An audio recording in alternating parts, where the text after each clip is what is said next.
à toutes et à tous. Alors je vous retrouve aujourd'hui pour le tout premier projet avec la box du mois d'août et je décide d'utiliser en priorité mon kit shaker inclus avec une shaker card très très simple pour le commencement. Alors vous allez commencer par vérifier que toutes vos tranches sont bien de la même couleur. Ce n'est pas forcément le cas parce que ça dépend où se trouvait la planche au moment de la découpe.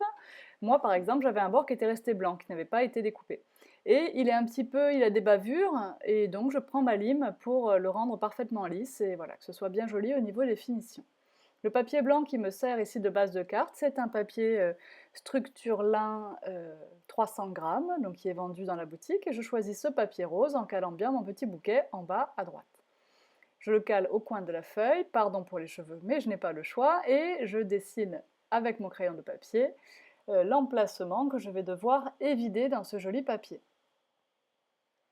Vous allez voir qu'avec ce kit shaker, vous faites vraiment vos shaker cards en un tour de main. Et enfin moi, personnellement, ça me cassait toujours un petit peu les pieds de mettre 50 morceaux de scotch double face. On ne mettait pas toujours au bon endroit. Les sequins se barrent, si vous me passez l'expression, ou se collent dans le double face. Enfin, c'était pas...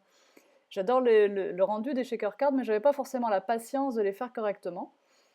Voilà pourquoi j'ai décidé d'essayer de vous proposer un petit kit qui me paraissait simple à l'usage, vous me ferez vos commentaires. Et donc, puisque quand on découpe, on fait toujours des petites bavures, eh bien, je vous ai fait la petite bordure festonnée pour venir cacher les bavures qui morcent d'à peu près 2 mm sur le cercle de base.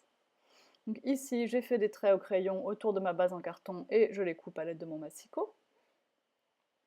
Comme ça, j'ai, si je mets le carton dans le bon sens, deux formes qui sont parfaitement en adéquation. Et ici, on va coller, toujours avec la colle à pointe fine Stamperia, la vitre, donc on n'oublie pas de coller la vitre à l'arrière du papier à motif avant de le coller sur le carton. La colle Stamperia à pointe fine, qui est vraiment idéale pour tous les petits travaux précis, colle aussi l'acétate sur le papier sans problème. Alors bien sûr, si vous voulez faire que vous avez une Cuttlebug, enfin une machine de découpe, vous voulez faire des shaker cards, l'idéal pour vous, pour les faire de la taille que vous voulez, c'est d'utiliser les mousses, les craies à mousse que je vends dans la boutique. J'en vends dans 4 couleurs, ce qui vous permet d'avoir des tranches toujours assorties à vos feuilles de papier. Vous avez du noir, du blanc, du marron et du rose. Et bon, voilà, ça vous permet de faire vos propres modèles de shaker card et voilà, de vous arranger avec ça, éventuellement avec les feuilles double face pour le coller. Mais en attendant, pour ceux qui sont un petit peu moins outillés ou moins patientes comme moi, eh bien, il y a ce principe que je trouve assez pratique. Ici, des petites bavures sur mon papier, donc pareil, pour bien faire des finitions bien propres, ma lime me permet de bien faire disparaître tout ce qui dépassait un petit peu du carton. Un petit peu d'encre distress sur mes tranches. Et puis au passage, vous avez vu que la quantité de colle à mettre au bord des feuilles est vraiment très très fine. Ne mettez pas trop de colle, de cette façon ça colle très très bien et ça ne gondole pas du tout. Ici, on va s'occuper de ce petit cercle et je vais enlever d'abord les petits points. Vous pouvez les garder si vous voulez, mais si vous piquez bien, vous allez pouvoir éviter les petits ronds qui sont marqués dans vos découpes. Je fais ça et je reviens. Il faut maintenant choisir des couleurs de feutre à alcool pour mettre en couleur ce petit morceau de papier. Si vous n'avez pas de feutre à alcool, vous faites avec des feutres normaux, des crayons de couleur ou de l'encre distress, ça marche très très bien aussi. Surtout que ce papier est ligné, est texture lin, donc la ligne ressortira un peu mieux avec l'encre distress qu'elle ne ressort avec les feutres à alcool. Je finis par choisir les CR pour faire ma mise en couleur de ce petit cadre. Je prends le CR4, le CR6 et je rajouterai même du CR8 après. Je prends la pointe biseautée pour colorer toute la surface facilement. Avec mon CR6, je vais colorer seulement la moitié du cercle. J'aurai un dégradé concentrique qui sera plus foncé au centre qu'à l'extérieur. Et avec la petite pointe cette fois du CR8, je fais vraiment la bordure intérieure. Et on a fait le crescendo, donc on va faire le décrescendo. On va reprendre le CR6 qui va nous permettre de fondre le CR8 dans le CR6. Puis on va reprendre le CR4 qui va nous permettre de fondre toutes les couleurs entre elles. Et voilà. C'est mieux que blanc quand même. Donc une fois que ce petit cercle, eh bien on le colle évidemment, toujours avec la colle à pointe fine Stamperia, et je n'en mets qu'une fine bordure ici, voilà, je ne colle pas l'extérieur des festons. Et je vais vous montrer vite fait l'arrière, vous verrez qu'on a nos petits 2 millimètres voilà, de débord qui font que ça cache toutes les petites bavures du papier. Je prends la deuxième base pour réaliser un petit cercle, ça m'aide à situer l'endroit où je dois mettre mon tamponnage. Je choisis ce petit lapin qui est sur la planche de la petite lapine au chapeau, mais si vous avez choisi la parisienne, vous avez la tour Eiffel, si vous avez choisi le photographe, vous avez aussi un petit lapin dessus, pour faire bien, finalement le petit décor qui sera à l'intérieur de ma vitre. Donc je prends mon encre Versafine, et comme ce papier texture lin n'est pas le papier le plus facile pour réaliser un tampon, puisqu'il n'est pas lisse, eh bien on va faire bien attention de bien appuyer son tampon, de façon à ce que tout soit bien imprimé. Voilà. Ensuite, je vais sortir mes crayons de couleur Polychromos. Alors j'aurais peut-être dû prendre l'encre Memento, parce qu'après je vais prendre ma solution de mélange pour crayon de couleur, mais je pars du principe qu'elle aura bien le temps de sécher, cette Versafine, et que du coup elle ne bavera pas au contact de l'essence minérale.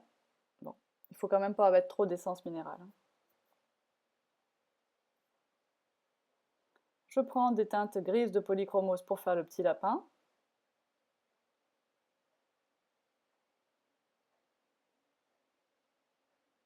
L'image est vraiment toute petite, donc on n'aura que très peu de détails, hein.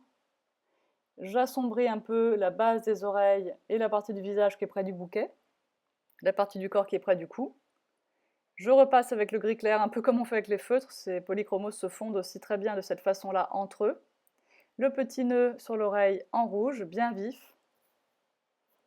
Et puis un vert bien vif pour les feuilles du bouquet de fleurs. Et un assortiment de fleurs rouges et oranges. Le principe était d'avoir des couleurs bien vives.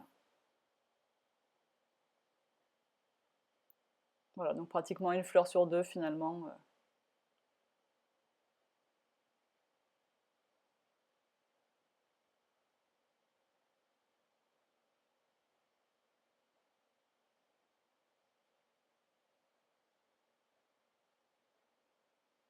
Allez, l'estompe est d'abord passée sèche là.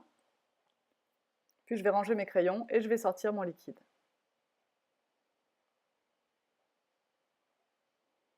Vous voyez ce que ça donne, on voit bien le grain.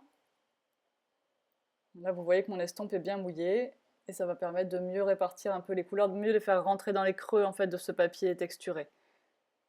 Ensuite, je vais repasser sur les yeux, le nez, la bouche et les sourcils du lapinou grâce à un feutre très fin Pigma Micron. Et je vais réaliser des ombres au crayon pastel, et malheureusement ce morceau de la vidéo a disparu. Donc je vais colorer un peu autour du lapin avec des crayons de pastel Faber-Castell. Et bien vous ne verrez que le résultat final, car j'ai malheureusement oublié de redémarrer la caméra en fait. Voilà, donc en plus c'est assez léger. J'ai collé des petites déco bois qui sont inclus dans votre box, elles aussi, hein. Donc là tout est dans la box de ce qu'on a utilisé ici, mis à part les crayons de couleur et les petits sequins qu'on a mis dans la shaker card. Oui, donc dans cette vitre, puisque c'est la partie que vous n'avez plus, j'ai mis les sequins étoiles et j'ai mis les micro-billes qu'on utilise en pâte Fimo, vous les voyez étinceler ici en blanc. En fait, elles sont transparentes, irisées, elles sont très jolies, c'est des micro-billes qu'on trouve au rayon accessoires Fimo. Et voilà, ça vous permet aussi de mettre des choses très fines dans vos shaker cards qui roulent et qui font un joli bruit en fait. Voilà. Et vous voyez très discrètement l'effet du crayon pastel qui met en valeur la structure lin de ce papier autour du petit lapin. Voilà. Donc j'espère que cette carte vous a plu, vous pouvez la refaire facilement puisque tout est dans la box sauf le papier blanc de la base et les petits sequins, c'est quand même facile à se procurer. Et je vous rejoins très vite pour d'autres projets, dès la semaine prochaine. Je vous dis à bientôt, bye bye!